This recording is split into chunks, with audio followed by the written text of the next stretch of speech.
Hello, everybody. Darrell, Owens, Legacy Maker Sports Network. I'm so glad to have you all here with me. We've got episode 18 of 101 on the Legacy Maker Sports Network. And today with me, I have one of the guys who is one of the big time experts. You hear your Mel Kipers and you hear about the McShays of the world. But this guy right here that I have with me today, Mr. Joe Marino, the senior NFL draft analyst for the Draft Network, one of the best up and coming sites in the land, is with me today. Joe, how you doing, brother?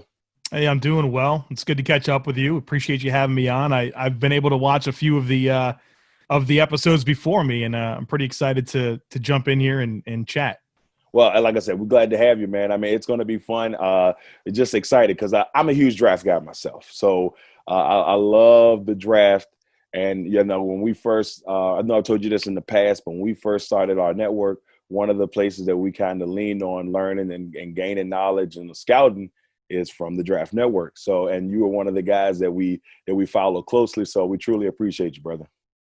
I appreciate that. And I'll tell you one thing about the draft work in general is you're constantly learning and evolving and massaging your process. And so as much as, it maybe looks like we have a lot of great ideas, I can't tell you how often we spend time looking at our own process and figuring out how to perfect it. So, I think that's really, not to praise you for looking at what we're doing, but I think in general, people that want to do this type of work, you can gain so much from tapping into other resources and learning about their process and finding out how to implement the best practices within that to really get your process right. Because let's face it, this draft stuff is an inexact science, and as much information as you can get to learn to improve what you're doing, I think is best. And we do the same thing.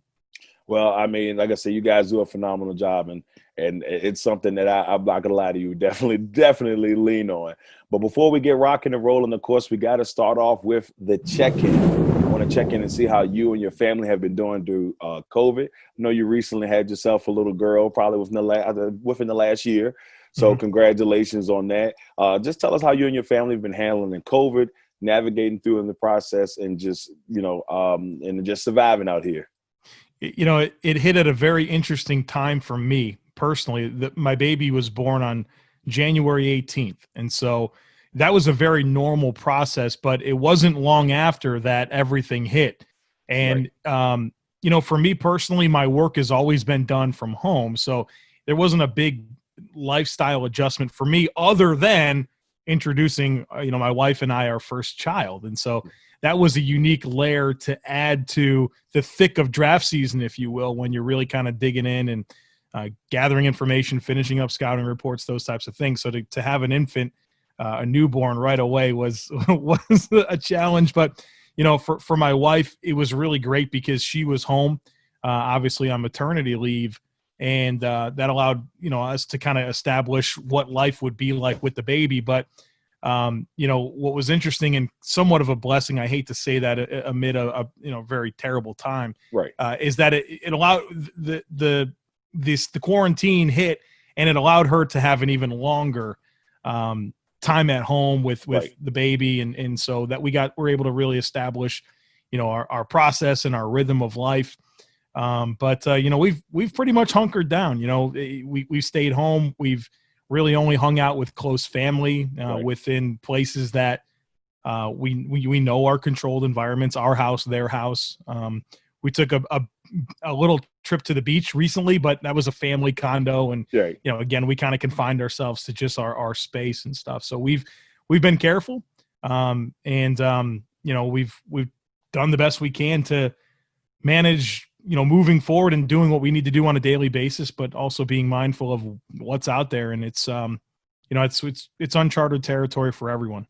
Yeah. I mean, it's definitely been a wild time. And I think for me, it's just, the time that I had off from work outside of the network was just, I had a whole 2 months of just focusing on working on the network and working on that.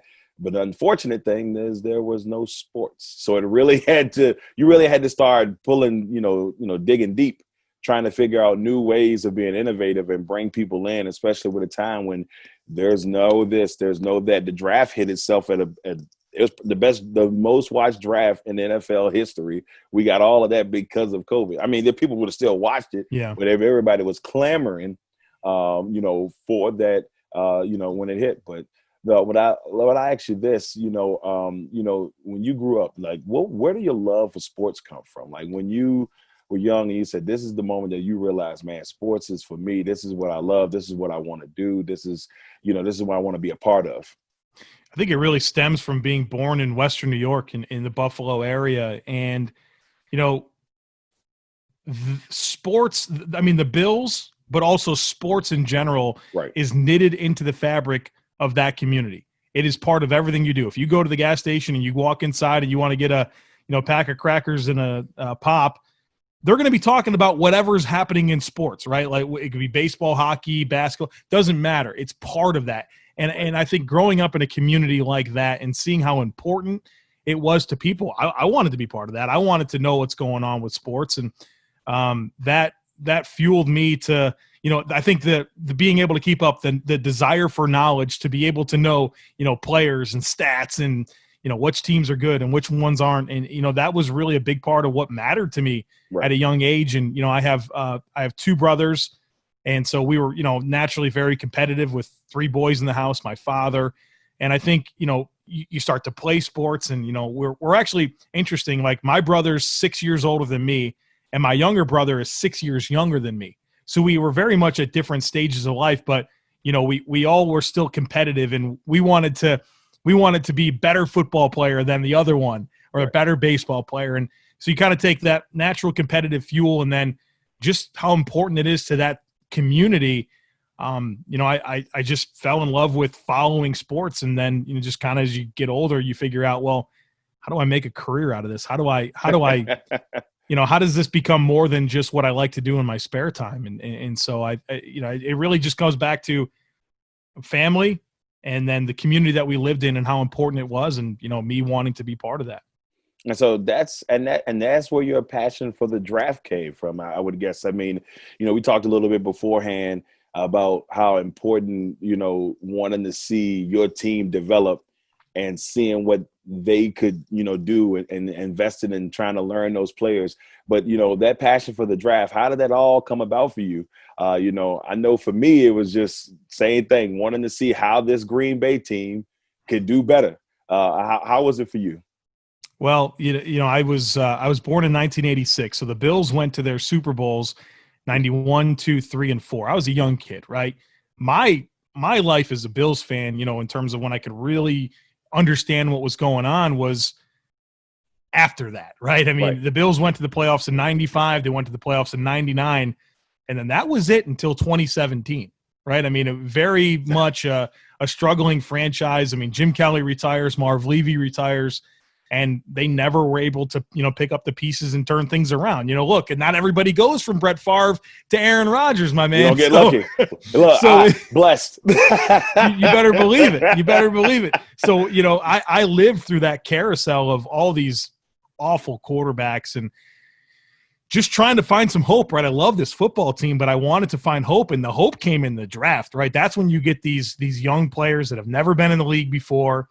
And, you feel like you get these new pieces that can change the narrative for your organization. And as I understood how important that was to team building, the more I dialed into that process and, you start to pay attention to Mel Kiper on TV and all of a sudden you're thinking, I want to make my own draft board. I want to make my own mock draft. And you just start doing it. And it became, started as a really just a hobby, something that I did no matter what, right? Just was part of my yearly rotation of things I did was pay attention to the draft. And, the next thing I know, I was able to, network and establish a brand and a portfolio. And, I get to make that my job now. And so really, I guess my fuel for draft work stems from being a fan of a bad football team and knowing how important the draft was. And I wanted to know those players, man. When the Bills made a pick in the 5th round, I wanted to know that guy. Right, I didn't want to learn about him after they picked it. I wanted to know who he was. I wanted to know if he was worth the pick. I wanted to have my own opinion. And so that's really where that fuel comes from.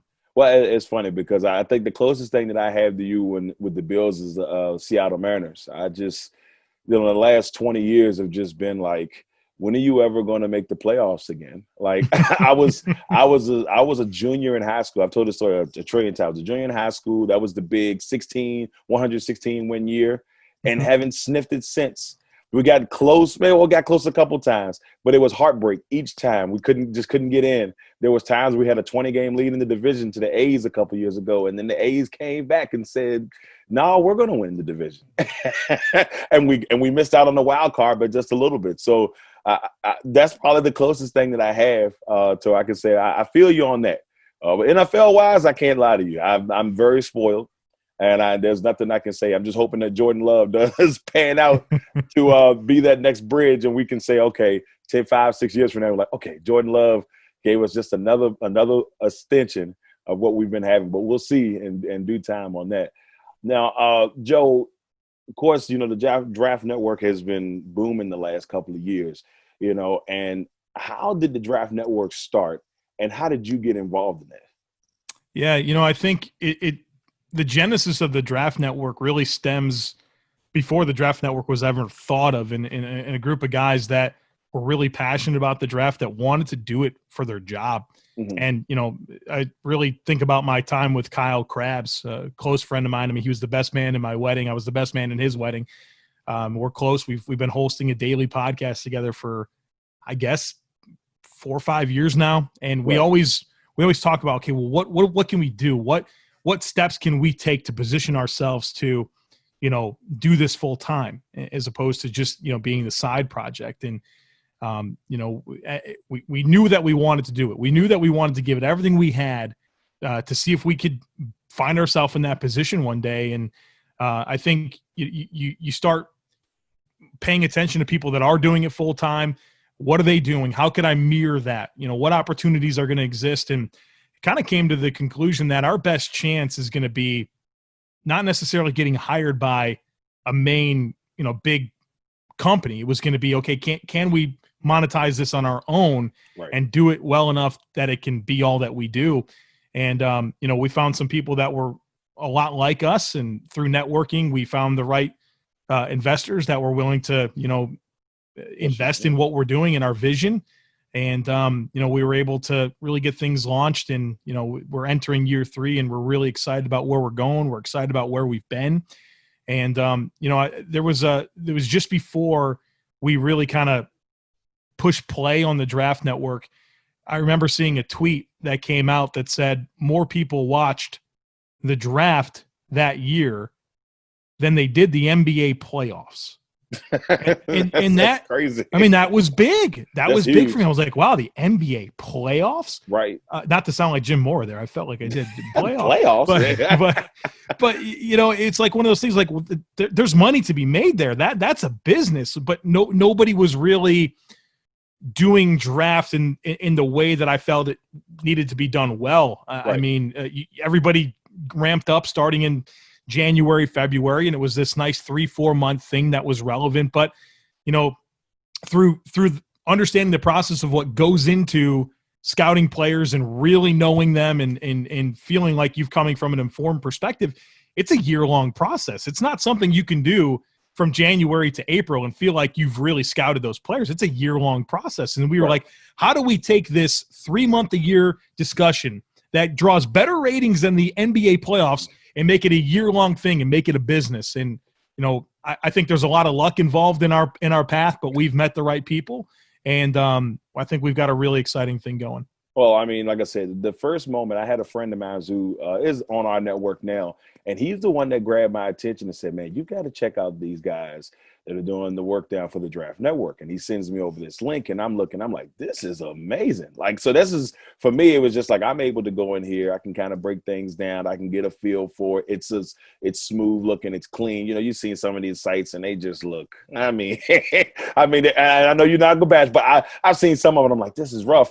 But the Draft Network itself looks smooth. And I'm not just saying that because you're on here. I mean, it looks nice. It is well presented.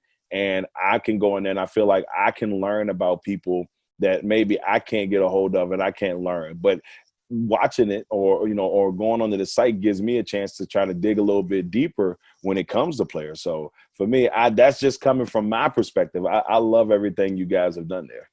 I appreciate that. And I think it's, shout out to Rob Juden, who came on and really took the branding component to another level, redesigned the logo, come up with some really good graphics and video type stuff, and really polish things up to really get that type of presentation that I'm really happy to say that you've found. And so, we've it's all about people. I think anything you do in life is about surrounding yourself with the right people. Right. And I'm really proud of some of the guys and girls that I work with and what they're able to do, because look, at the end of the day, I don't know a thing about branding. I don't know a thing about designing websites, graphics. That's not my niche, but I feel like I can scout players and talk football and write and podcast. And so you got to have to find your spot, right?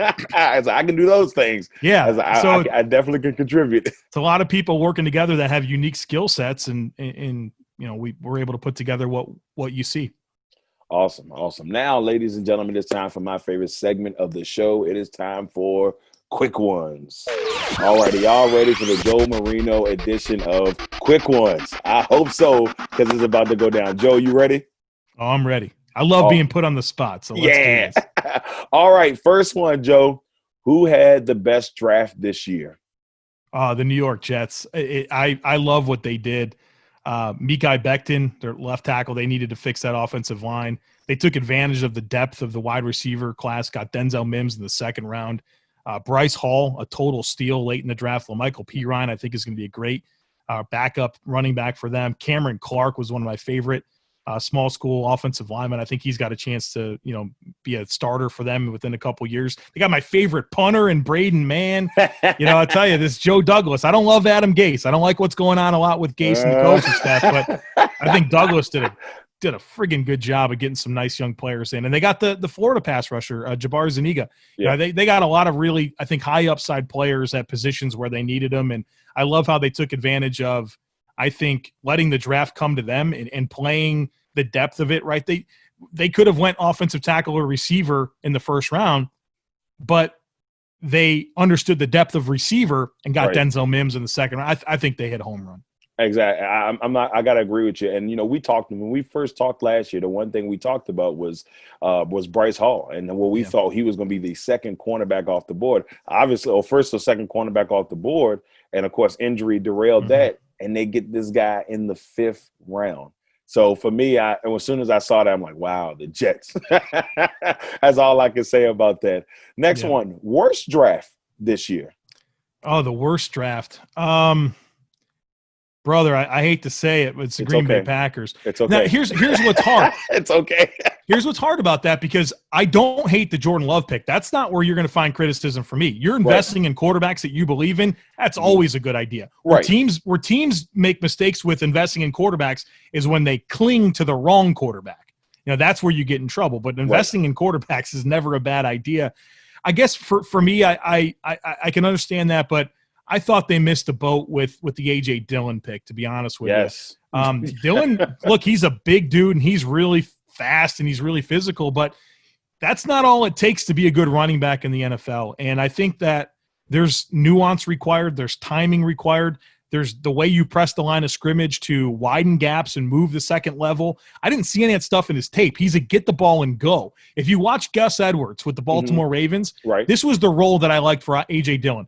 Put him as, kind of a fullback, give him the ball and quick hitters, create those runways, and ask him to get that 250-pound 4.4 speed going, because that's what he does well. When you make him think and process and make decisions, I thought he was really, really underdeveloped. So especially for the stylistic offense that they run, Like, I liked Aaron Jones. I like Jamal Williams. He's a really good pass blocker. I don't know. I felt like that was missing the mark, and I didn't love the rest of their class either. Although I did like the Love pick. I'll tell you this. My mentality around it was, I said, okay, I would have hoped in the first round that they would have went inside linebacker. Yeah. Patrick Queen was there. And he was the one that I was salivating for. I was like, if we can get Queen, we can pick a receiver up in the second round, feel pretty solid there, because with the depth of the draft, we would be fine. And if we went quarterback in the second round, I would have been fine with that as well. Because let's be honest, the Green Bay does need a backup quarterback. I mean, there's not a handful of people that can name the Green Bay backup quarterback right now. If Aaron Rodgers goes down, there's trouble brewing. They didn't bring in a veteran guy that you know by name or anything like that can come in and maybe step in for Aaron. You didn't get any of that. So for me, I love the Love pick for the most part. I was hoping that we maybe in the second round, but I didn't think he was going to last that long. So the pick itself, I have no problem with. It's just I feel like if they'd have went receiver with one of the second or third round, we may have been all right. The tight end, the tight end that they drafted, I didn't hear that much about him. I spoke to Leroy Butler a couple of weeks ago, and he thinks he's going to be great. So, I mean, I guess we'll see.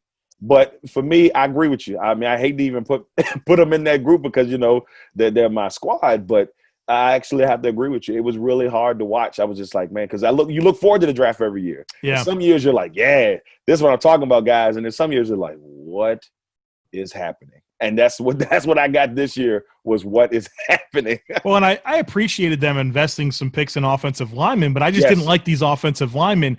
I will say if there was a redeeming pick for me in this draft class, John Garvin from Miami in the seventh round, I had him as a top 100 player. He's got all the traits in the world. I mean, in terms of length, size, athleticism, he gives you everything. And his peaks on film were outstanding. He just got to find some consistency, but that was one of the picks late in the draft that I thought was somewhat redeeming.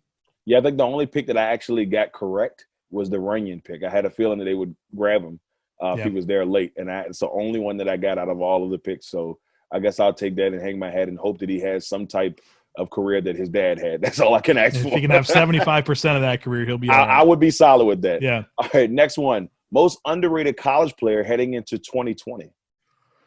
Most underrated college player heading into 2020. I'll tell you, I'll just go with the name that pops in my head. It's Chris Rumph, defensive end, edge player from Duke. Man, he's only 6'3", 225 pounds, but he is so disruptive. First step quickness. He's got really good hand usage. He's got really good flexibility to corner and turn. I think you can play him all over the front seven. You want to play him on the edge, he can. I think he could play some Sam linebacker. Right. Duke had him blitzing the B gaps, and he's just really disruptive.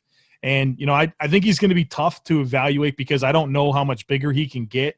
But he's one of those guys you just watch the tape and you say, let me get that guy on my team. We'll figure it out, right? Like he just really pops. And his dad is Chris Rumph, who played linebacker at South Carolina. He coached in college from like 2002 until last year, and he just got a job with the Houston Texans to be their outside linebackers coach. And you can see that football intelligence really just all over the place whenever you watch his son play at Duke. And you know, I don't know what type of buzz he has, but he's going to be tough because of his measurables. But I'm telling you, he's a football player. Awesome. Two more left and quick ones, and this one's going to hit a little close to home. But where do the Bills finish this year if we get football this year? You know, look, I think I've always been able to be very objective with my Bills takes. Heck, I just praised the New York Jets draft class. So if that's not evidence to you, this is true. I mean, we're talking about a Bills team coming off of a 10-win season, and 2 playoff appearances in the last 3 years. There's so much continuity with the football team. 88% of their snaps from last year are returning. And I think you can argue that what they lost, they replaced with better options. Stephon Diggs is in the mix. Exactly. Josh Allen, year 3 with the entire, you know, same coaching staff and players around him. I think it's the Bills. I think the AFC East is the Bills' division to lose, and that's even with the arrival of Cam Newton to the New England Patriots. I just feel like that Patriots roster is underwhelming. I like what they have in the secondary. Right. I like their offensive line, but that's it. I mean, that's really it when it comes to that roster construction. They have so much dead cap tied up into players that aren't on their team, and it really strapped their ability to reset and reload in a lot of ways. And so, you know, I don't know that they have enough on that team to win their 12th consecutive AFC East crown. And I think there's a lot of momentum in the Bills' corner. And I think it's a well-coached football team under Sean McDermott. And I think they'll meet expectations and win the AFC East this year. I also agree with that for the most part. I got the Bills 1. I'm going to give – this is just being a Bill, you know, seeing what Bill Belichick has been able to do. I'm going to give them the number 2. So I give Patriots 2, Dolphins 3, and then I don't know. I want to put the Jets higher. I really do. I like the job that Flores is doing down in Miami because they were supposed to only win one game last year and they won 5. So I feel like they're going to continue to grow. So before I had the Patriots finishing 3rd, but the Cam will give them that switch at the moment. So I got Bills, Patriots, Dolphins, and then I'll go Jets. But I mean, I still think that Jets could make noise in that division. I mean, depending on how Darnold develops. I guess we'll see. I guess we'll see. All right, the last one, man, and this is my fun one I like to give. Favorite sports movie of all time? Oh, Rocky IV. Rocky IV. Okay. Yeah, I always say that the Rocky series is it's a lot more of a drama than it is a sports movie. Rocky just happens to be a boxer, but Rocky IV is one of those movies, man. I've seen it, I don't know, 100 times. Every time I watch it, I'm still wondering if Rocky's going to lose that fight. Isn't it? And that's what makes it great. That's what makes it great. Every time I was like, he's not coming through this time. It won't happen. He's getting his ass kicked. He's done. He's done. But I think you just get so many great emotions in that movie, like the redemptive piece of it, the patriotic piece of it. Mm-hmm. I just like following the saga to that point. You feel invested in these characters, and I felt like they just captures you on so many different levels. And, the way that it finishes, the drama of it, I mean, it's one of those that it's what stood the test of time for me, and it's one that I can always go back to. And like I said, despite how many times I've seen it, I'm still wondering. Is he going to pull it off? Now, I'll tell you what I'm still waiting for, though. I want to see Mike Tyson fight Rocky Balboa, but I don't know if I'm going to get that. You may not get that. You may not get that, but I will say this: it's crazy because it's one of those American franchises. It's got to be a top 5 American franchise. Should be. I mean, you look at Fast and Furious. I'm gonna let that fly. But you look at franchises like Star Wars and that. But Rocky has stood the test of time. They've been able to kind of reboot it a little bit with Creed, and it still develops the storyline. And you're still like, man, I'm interested in what Apollo Creed's son is going to be able to do. And can he carry on the legacy here? And they've done a phenomenal job. I mean, Sylvester Stallone, phenomenal job with Rocky. Phenomenal job. Yeah, no doubt about it. All righty, y'all. Joe, once again, I truly appreciate you coming on. And before we get off of here, it's time to leave your legacy. And we just want to know, do you have any projects in the works? And what type of legacy do you want to leave when you decide I'm done, I'm done writing, I'm done doing all this, I just want to sit back and relax and retire? What do you want your legacy to be? Well, so what I'm working on is obviously we're still plugging away at the Draft Network. We've kind of reshaped a lot of our structure in terms of getting people more focused in on niche type stuff so that we can really be experts at things. Right. So I'm focused heavily on the ACC and the AAC scouting players. Obviously, the Draft Dudes podcast is daily on the NFL Draft College Football and really the NFL. And then, of course, I host the Locked On Bills podcast, a daily podcast on the Buffalo Bills. So, my work effort is concentrated there. It's interesting when you say, what do I want my legacy to be? I think for me, I never want to be somebody that's super hot takey or looks for attention just to get it, and those people exist in the media world. I don't want to ever be that guy. I want to be somebody that people looks at and thinks about the opinions that I have, the work that I produce, and say, you know what? He has a good process. He's educated. He's informed. And even if he gets it wrong, the process is defendable. And because you're going to get stuff wrong all the time. Exactly. All the time. But what did you do to get to those conclusions?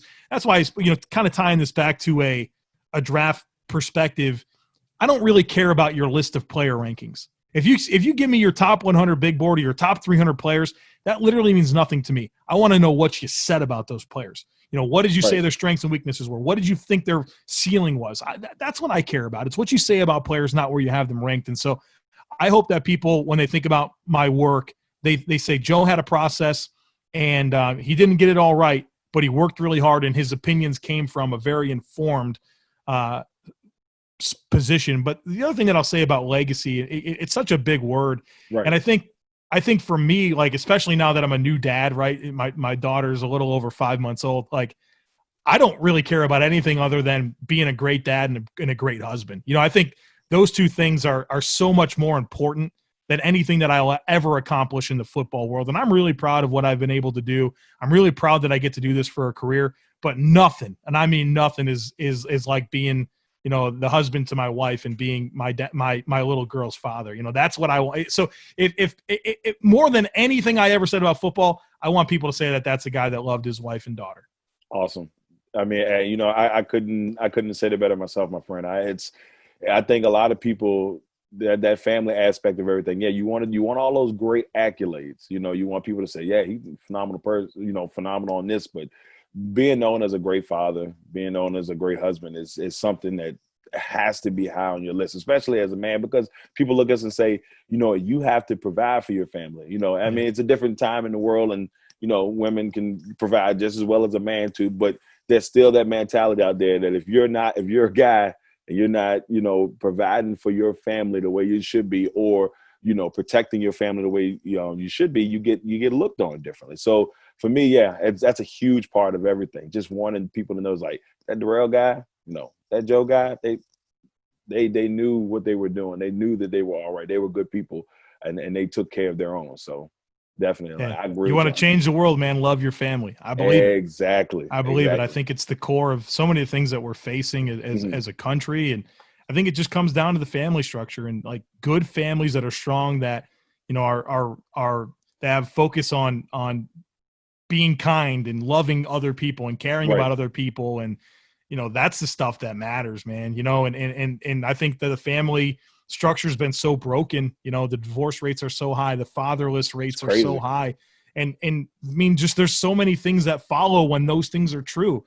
And I want to break those narratives. I want to love my family well. And hopefully that will inspire, you know, I have a daughter right now. Hopefully there's more kids in our future, but hopefully that the generation of Marinos that are coming up here, you know, that becomes important. And I hope that extends to, you know, lots of other people, and we can see really some of the issues that we're facing change at, you know, and doing it from the core. And I think it comes back to families. Ladies and gentlemen, episode 18 of One-on-One on the Legacy Maker Sports Network. My man, Joe Marino. Joe, once again, I truly appreciate you coming on, brother. It has been phenomenal to have you on. Yeah, I appreciate you having me. Thank you. All right, everybody, that is it for episode 18. Make sure y'all stay tuned. We got some big names coming up in the next couple of weeks. Just stay tuned. We got more to come. We truly appreciate y'all. Until next time, I'm Darrell Owens, Legacy Maker Sports Network.